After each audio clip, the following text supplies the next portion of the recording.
বিএডের course EPC 3 এই প্র্যাকটিক্যামটি installing of operating system উইন্ডোর ওপরে করা হয়েছে, যার প্রথমে আমরা কৃতজ্ঞতা স্বীকার লিখে নিয়েছি। এরপরে আমরা শংসাপত্র যেমন অন্যান্য প্র্যাকটিক্যামে করি ঠিক একইভাবে এই প্র্যাকটিক্যামেও করবো এবং প্র্যাকটিক্যামটির নামটি এখানে অবশ্যই উল্লেখ করতে হবে। এরপর আমরা শংসাপত্রের পরে সূচিপত্র করবো। সূচিপত্রের ভূমিকা, সফটওয়্যার কী, সফটওয়্যারের প্রয়োজনীয়তা, মানে প্র্যাকটিক্যামে যা যা করেছি সেই পয়েন্টগুলোকে লিখবো, সেই অনুযায়ী যেই পাতা যেটা রয়েছে সেই পাতা নাম্বারটিকে দেবো। এরপরে হচ্ছে ভূমিকা, অর্থাৎ এই প্র্যাকটিক্যামটির ভূমিকা এখানে লিখে নেবো, যেখানে আমরা প্রযুক্তিবিদ্যা সম্পর্কে, কম্পিউটার সম্পর্কে কিছু তথ্য এখানে তুলে ধরবো।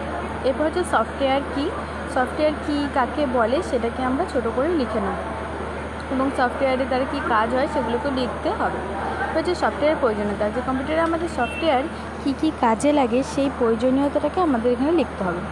এরপর হচ্ছে সিস্টেম সফটওয়্যার কী, যেমনভাবে আমরা সফটওয়্যার কী লিখেছি ঠিক একইভাবে সিস্টেম সফটওয়্যার কী সেটাও লিখব এবং এটা হয়ে গেলে আমরা সিস্টেম সফটওয়্যারের প্রয়োজনীয়তা লিখব। একইভাবে যেমন সফটওয়্যারের প্রয়োজনীয়তা লেখা হয়েছিল ঠিক একইভাবে সিস্টেম সফটওয়্যারের প্রয়োজনীয়তাটাকেও এখানে লিখে নিতে হবে। এরপরে হচ্ছে হার্ডওয়্যার, কম্পিউটারের ক্ষেত্রে হার্ডওয়্যার কী সেটাকে লিখতে হবে এবং হার্ডওয়্যারের মধ্যে কী কী থাকে সেগুলোকে অবশ্যই লিখতে হবে। এরপর হচ্ছে সফটওয়্যার এবং হার্ডওয়্যারের মধ্যে সম্পর্ক, মানে সফটওয়্যার হার্ডওয়্যারের মধ্যে কী সম্পর্ক রয়েছে সেটাকে পয়েন্ট করে করে লিখতে হবে। এরপরে এখানে একটি ছবি আঁকা রয়েছে, সেই ছবিটিকে আঁকতে হবে যেখানে হার্ডওয়্যার সফটওয়্যারের সম্পর্কটাকে বোঝানো হয়েছে। এরপর হচ্ছে অপারেটিং সিস্টেম কী, অপারেটিং সিস্টেমের দ্বারা কী হয় সেটাকে ব্যাখ্যা করতে হবে। এরপর হচ্ছে অপারেটিং সিস্টেমের প্রয়োজনীয়তা, অপারেটিং সিস্টেমের প্রয়োজনীয়তাটাকে এখানে কী কী প্রয়োজনে আমরা অপারেটিং সিস্টেম ব্যবহার করে থাকি সেগুলোকে আমরা পয়েন্ট অনুযায়ী লিখে নেব। প্রত্যেকটা পয়েন্টকে ছোটো ছোটো করে ব্যাখ্যাও করে নেব। প্রত্যেকটা পয়েন্টকে ব্যাখ্যা করার পরে আমরা পরের পয়েন্টে চলে যাব, যেমন হচ্ছে উইন্ডোজ 7 ইনস্টল করার জন্য প্রয়োজনীয় হার্ডওয়্যার, মানে উইন্ডোজ 7 ইনস্টল করার জন্য আমাদের কী কী হার্ডওয়্যার প্রয়োজন এবং সেটা কত মান সেটাকে দেবো। এবার কীভাবে করবো প্রত্যেকটা প্রসেসকে আমাকে এখানে উল্লেখ করতে হবে। এর জন্য তোমরা এই ছবিগুলো নেটে অ্যাভেলেবেল পেয়ে যাবে, সেখান থেকে তোমরা এই ছবিগুলোকে ডাউনলোড করে নিতে পারো।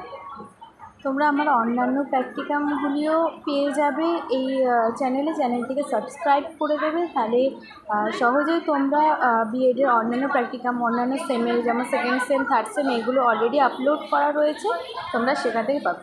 এবার ওই প্রসেসটা হয়ে গেলে আমরা ইউটিলিটি সফটওয়্যার কী সেটাকে আমরা ব্যাখ্যা করব এবং সেটাকে যেমন অ্যান্টিভাইরাস এগুলো প্রত্যেকটাকে লিখে নেব। প্রত্যেকটা ফাইল যেমন অ্যান্টিভাইরাস, ফাইল ম্যানেজমেন্ট সিস্টেম, এগুলো সমস্তগুলোকে আমাদেরকে অবশ্যই লিখতে হবে। এটা হচ্ছে ইউটিলিটি সফটওয়্যারের প্রয়োজনীয়তা, ইউটিলিটি সফটওয়্যারে কি প্রয়োজনীয়তাটাকে লিখতে হবে এবং সেটাকে আমরা পয়েন্ট অনুযায়ী লিখব।